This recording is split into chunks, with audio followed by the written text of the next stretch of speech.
And we're back. Week 33, day 3. And today, Jeremiah continues to call out the people to see the truth of what it is that they are doing in their lives versus what God has called them to do. And one way in which the prophets, all of the prophets, have been called to do this has often been in living parables, not just spoken word, but in actions that they take. Remember back in Isaiah, Isaiah spent 3 years naked in order to demonstrate the shame that was on Judah. And so here in Jeremiah 25 through 28, we see that Jeremiah continues this tradition of the living parables. Specifically in chapters 27 and 28, Jeremiah puts on a yoke.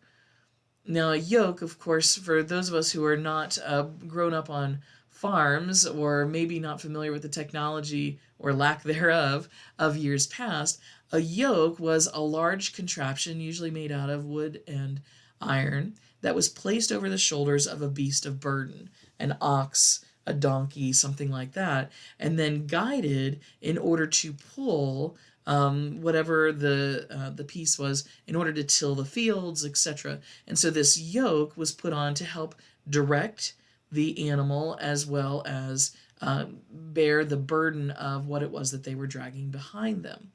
Well, in this instance, Jeremiah is putting on a yoke to symbolize that the people of Judah, the southern kingdom, what is left of Israel, needs to submit. It's a form of submission to the king of Babylon. That seems very foreign to them, very strange. Why would they submit to a foreign and enemy king?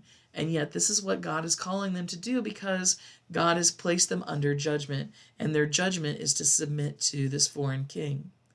However, as Jeremiah does this, a false prophet by the name of Hananiah comes across and he breaks the yoke that is over Jeremiah's shoulders, declaring the dominion of Babylon is going to be short-lived.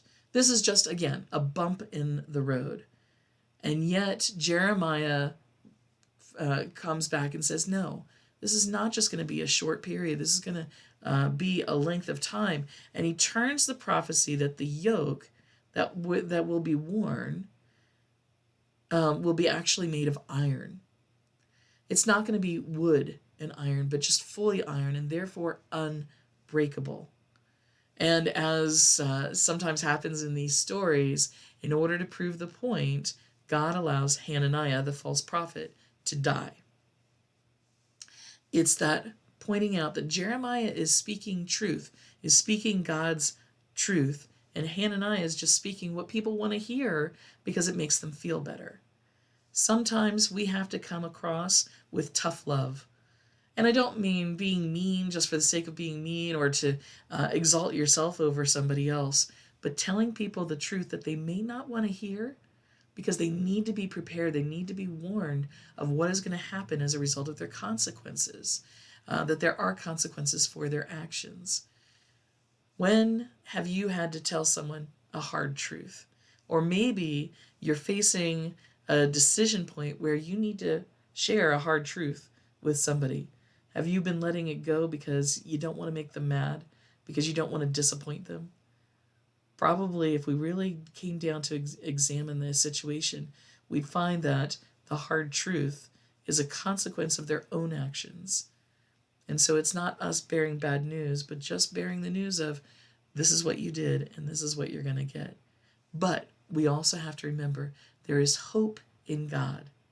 And so we can always remind people, come back to God, come back, seek Jesus. It won't necessarily make the consequences go away completely, but it will allow them to know that God is always on their side to go with them through whatever those consequences are.